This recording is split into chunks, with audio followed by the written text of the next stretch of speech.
Olá, você está no canal Cova dos Leões. Eu me chamo Felipe Lemos e na data de hoje nós vamos começar um estudo muito importante.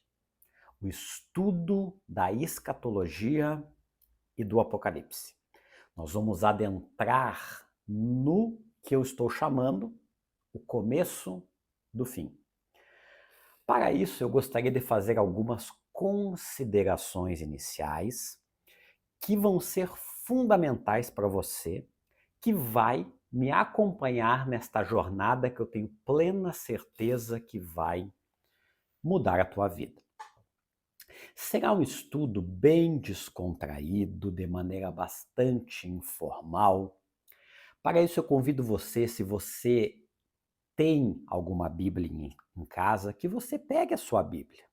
Ao longo do estudo nós vamos utilizá-las, afinal nós vamos entrar no estudo do Apocalipse, nós vamos precisar da Bíblia. Se você não tem, você pode acessar, colocar aí no Google Bíblia Online, e aí você vai ver que existe diversas Bíblias online para você acompanhar. E nós vamos tratar sobre muitos assuntos. O que eu estou pegando como bibliografia? Eu há muito tempo estudo a Bíblia. Eu diria que há pelo menos uns 20 anos eu me dedico a estudar a Bíblia. E ao livro de Apocalipse também há bastante tempo.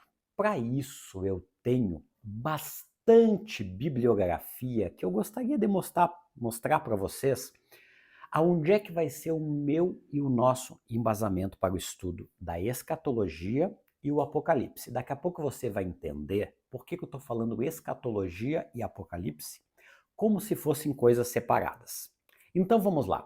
Por exemplo, este livro aqui, A Cronologia do Fim dos Tempos. Um livro da Chamada da Meia-Noite, bastante interessante, que fala exatamente sobre essa cronologia.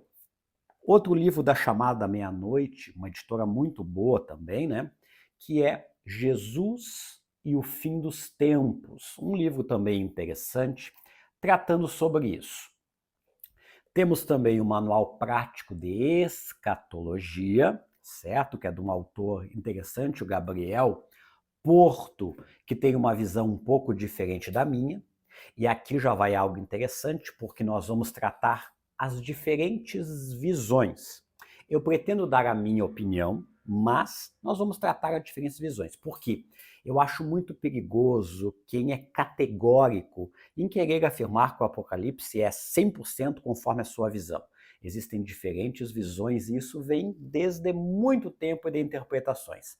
Nós vamos ver como existem diferentes interpretações para o Apocalipse. Vamos continuar. Um livro do pastor Hernandes Dias Lopes, que fala inteiro sobre o Apocalipse, numa visão também um tanto quanto diferente da que eu penso, mas um livro interessante, um livro com fundo histórico bem legal. Outro livro também, O Encontro de Cristo com a Igreja, que é também falando mais em relação ao arrebatamento, que você vai entender ao longo das nossas aulas. 101 respostas sobre o Apocalipse, basicamente perguntas e respostas, um livro também bastante rico.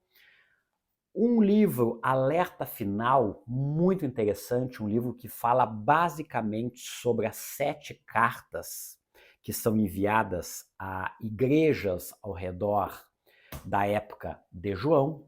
Nós temos também um livro, para mim, um dos maiores teólogos brasileiros que já passou aqui pelo Brasil, já está com o senhor, pastor Antônio Gilberto, Daniel e Apocalipse. É um livro, embora sucinto, muito rico. Nós temos Operação Resgate, do pastor Ubirajara Crespo, também falando sobre o Apocalipse. Nós temos também uma escatologia essencial aqui do Dizoscope, do Vitor Vieira, também um pensamento um tanto quanto diferente de mim, mas é interessante.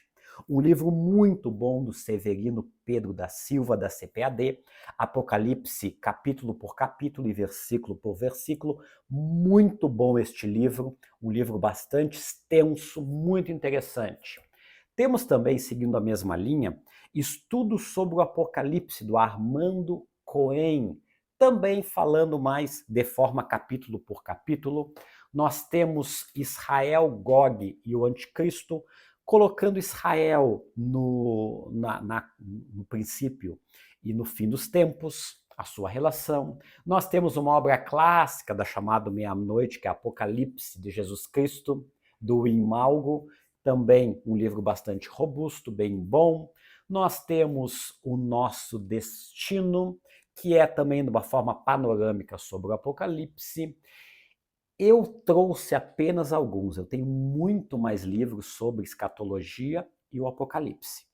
Mas só para você ter uma noção. Agora, para quem é estudioso, que vai dar aula, como é o meu caso, os que não me conhecem, eu sou da Igreja Assembleia de Deus e toda segunda-feira nós temos a Escola de Obreiros, onde nós estudamos a Bíblia capítulo por capítulo e versículo por versículo. Nós estamos estudando a Bíblia de forma exaustiva. Todas as segundas-feiras nós estudamos um capítulo da Bíblia com todos os seus versículos explicados. E isso é muito interessante. Então, para mim, eu preciso de livros robustos. Livros que têm embasamento no hebraico, no grego, algum pouco no aramaico e por aí afora. Então, eu deixei por último, que talvez é o que eu mais vou me basear e é o mais exaustivo deles, que são os comentários da Vida Nova, que para mim são um dos mais completos que tem, né? Que é o Comentário Exegético Apocalipse, do Graham Osborne. Ó, para você ter uma noção, ó, a grossura dele. Ele é um livro muito robusto. Para você ter uma noção, ele tem 1000 páginas, e ele trata do livro do Apocalipse. Eu recomendo ele, tá? Ele é um livro exaustivo, mas eu recomendo ele para quem é estudioso. Por quê? Porque para quem quer ler livros sobre o Apocalipse, aí não é muito legal, porque ele traz muito hebraico, grego e por aí afora. Então isso é para você ter uma noção aonde é que nós vamos nos basear para estudar a escatologia e o Apocalipse. Vamos desvendar agora por que eu estou falando escatologia e por que eu estou falando Apocalipse. Quando nós vamos na definição de escatologia, é diferente do Apocalipse. Escatologia, do grego, né, logos, estudo, escato, últimas, né? Então, o estudo das últimas coisas. Nós nos baseamos mais, eu particularmente gosto de ir para Mateus no capítulo 24, que fala sobre os sinais do fim. Nós vamos estudar e possivelmente vamos iniciar com o final dos tempos, com o livro de Mateus no capítulo 24, e depois nós vamos para o Apocalipse. A palavra Apocalipse significa literalmente descortinar algo que estava encoberto. Eu gosto de trazer uma explicação que todo mundo vai entender. Sabe aqueles quadros ou aquelas pinturas que querem apresentar ao público e está tapada por alguma coisa, e aí na hora da apresentação é descortinado e todo mundo conhece? Pois bem, isso é o Apocalipse. É a revelação dada pelo Senhor Jesus Cristo a João para falar sobre as coisas que vão acontecer. Então a escatologia, ela é um modo mais, vamos dizer, prático do Apocalipse, tratando de uma forma mais panorâmica os passos do fim do tempo. Ao contrário do Apocalipse, que nós vamos daí ter uma Bíblia, nós vamos estudar capítulo por capítulo, explicando cada capítulo, e aí você, eu tenho certeza que vai ter um entendimento muito importante. Para isso, eu fiz um cronograma de estudos. Por isso que é importante que, se você quiser ter o seu lápis, a sua caneta, é importante você ter. Por exemplo, existem diferentes interpretações para o estudo tanto do Apocalipse quanto para a escatologia. Você quer ver? Quando nós estudamos Por exemplo, o estudo do Apocalipse. Existem diferentes linhas de interpretação. Existem pelo menos 5 métodos para interpretar o Apocalipse. E aqui eu vou dar a minha opinião, qual que eu estudo e qual que eu considero o mais interessante. Nós temos, por exemplo, o método preterista. O que é o método preterista? Pretérito significa passado. São aquelas pessoas que acreditam que o Apocalipse se baseou basicamente na época dos imperadores romanos, de Cristo e logo depois de Cristo, culminando talvez com o cerco de Jerusalém em 70 depois de Cristo, onde Tito e Vespasiano tomam ali Jerusalém e baseado nisso eles colocam todas as profecias do Apocalipse como já profecias que aconteceram. Nós temos um segundo método, que é o método histórico, que acredita que o Apocalipse vem se desenrolando ao longo da humanidade e que a marcação de cada época da humanidade são pontos do qual o Apocalipse fala. Nós temos o método futurista. O método futurista, ele acredita que o Apocalipse está para um futuro que vai vir. Aí existe o método futurista extremista e o método futurista futurista. O futurista extremista é o que acredita que todo o Apocalipse, desde o primeiro capítulo até o último, é futuro, ainda não aconteceu. Enquanto que o método futurista acredita que até o capítulo 3, onde fala principalmente das igrejas, a carta às igrejas, aconteceram, e a partir do capítulo 4 até o final do Apocalipse está no futuro. Nós temos também o método simbólico. O Apocalipse ele é cheio de símbolos. E quem acredita no método simbólico místico acredita que o Apocalipse nada mais é do que simbologias para a nossa vida, que tem aplicações para a nossa vida. Então esse é o método simbólico. E tem também o método eclético, que mistura todos os métodos, certo? Esse método eclético não é muito estudado, tanto que se você vai mais para na questão teológica, vão apresentar para você os primeiros 4 métodos: preterista, histórico, simbólico e futurista. Eu, particularmente, acredito mais no método histórico-futurista. Acredito que ao longo das eras aconteceram fatos que estão na escatologia e vão culminar no Apocalipse, e acredito no método futurista, que boa parte das profecias do Apocalipse estão acontecendo e vão acontecer. E isso é importante, por quê? Porque o nosso estudo vai ser baseado exatamente nisso. Da mesma forma, quando nós estudamos a escatologia, existem diferentes métodos de interpretação. Eu acabei de falar sobre a diferença e a divisão do método do Apocalipse.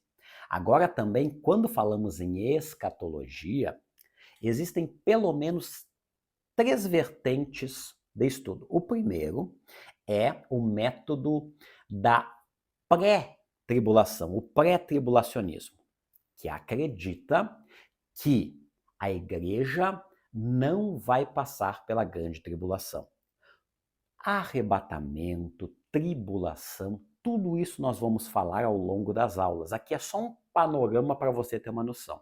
Então, o método pré-tribulacionista acredita que a igreja não vai passar pela grande tribulação, né? Neste momento estará nos céus com o Senhor Jesus, enquanto que na terra as pessoas que não aceitaram a Jesus Cristo como Senhor e Salvador da sua vida passarão por este momento terrível sobre a terra.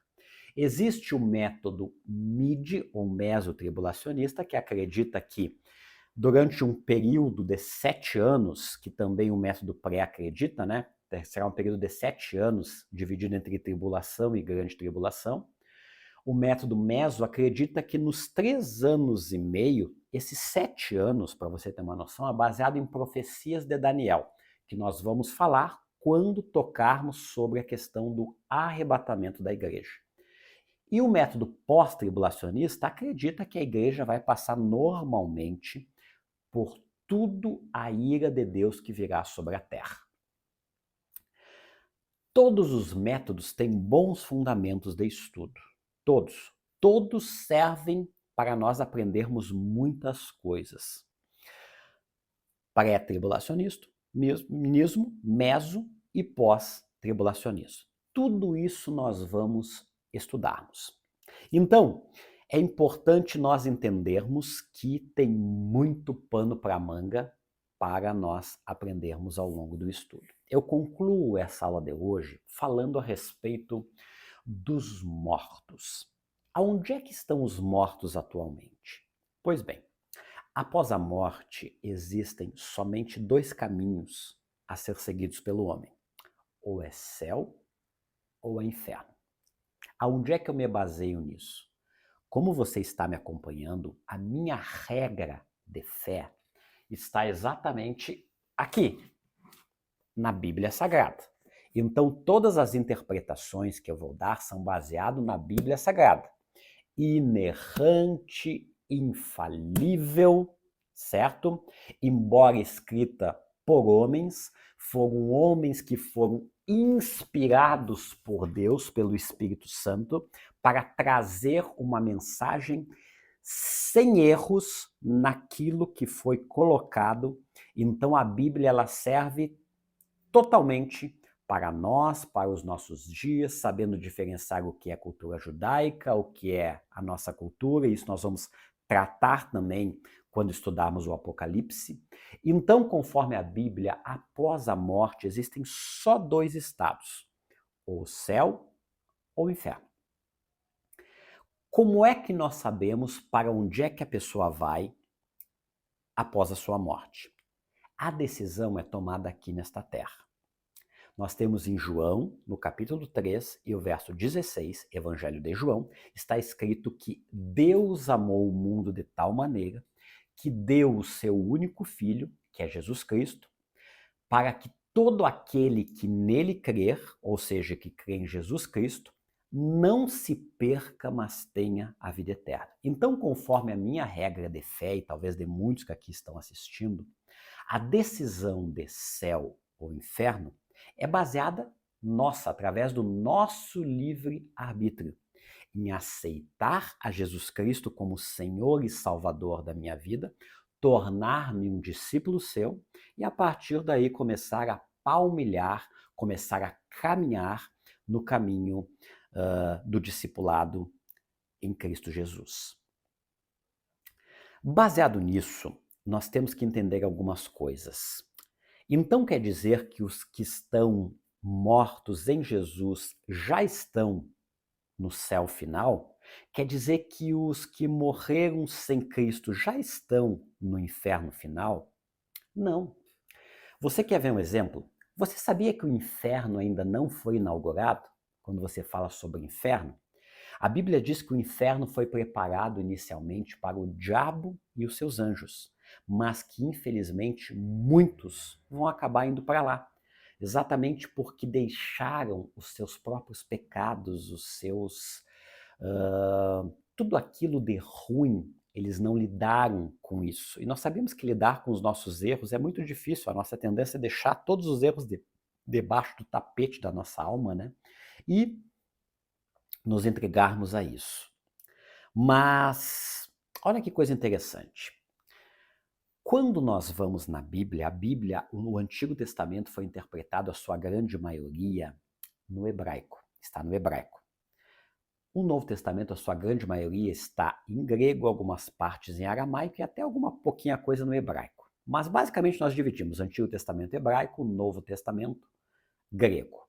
Para você ter uma noção, quando nós pegamos a Bíblia em português, ó, vou pegar uma outra Bíblia aqui debaixo, ó, a Bíblia em português, você vai ler a palavra inferno. Mas quando você vai no hebraico e no grego, você vai ver que o inferno tem diferentes conotações. Na Bíblia que foi traduzida ao português, está ali como inferno. Por exemplo, Nos Salmos de número 16, se não me falha a memória, Davi diz: Senhor, não permita que a minha alma permaneça no inferno. Aí você diz assim, mas que coisa interessante, por que Davi está falando nos Salmos de número 16 para o Senhor não deixar que a sua alma ficasse, estou até a Bíblia, exatamente, Salmos 16, 10, porque tu não deixarás a minha alma no inferno.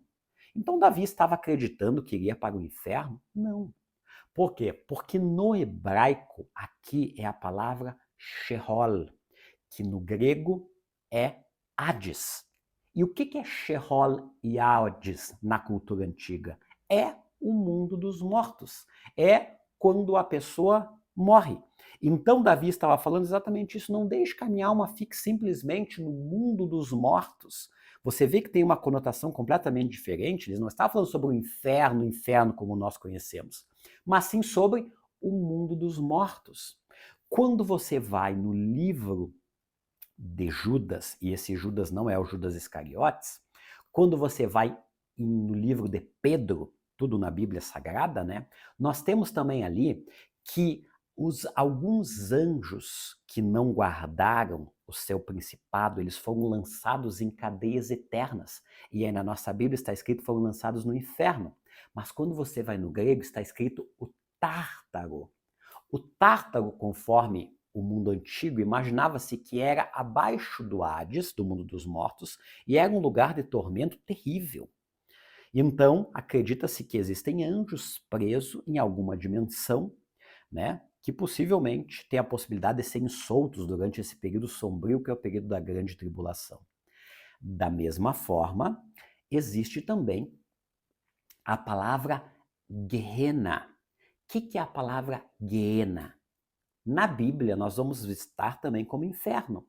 Mas o Guiena se refere ao inferno final. Nós encontramos a palavra Guiena, por exemplo, no Apocalipse, onde o anticristo e o falso profeta vão inaugurar o inferno final, que é o Guiena. A palavra Guiena vem do vale de Geberrinon, ou vale de Inon, que era um vale que na antiguidade ficava nas intermediações de Jerusalém, e era um vale que foi feito de coisas terríveis, dentre eles até o sacrifício de crianças a um deus chamado Moloque. Na época de Cristo, esse vale, ele amontoava tudo aquilo que não prestava. Animais mortos, forasteiros sem nacionalidade.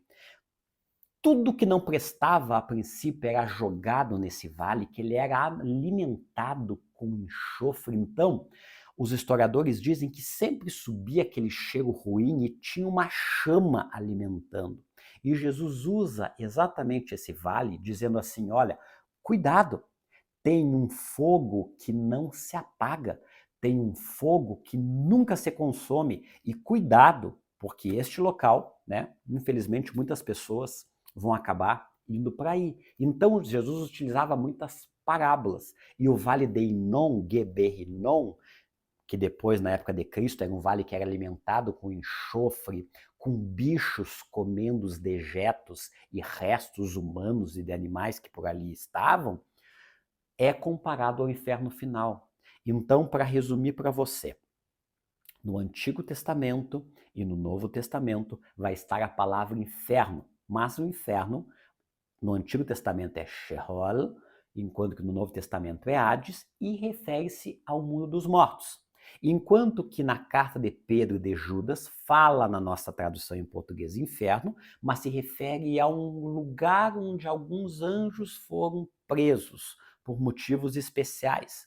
Enquanto que o inferno final será o Gehenna, baseado no vale de Geberrinon. Então, onde é que estão os mortos atualmente?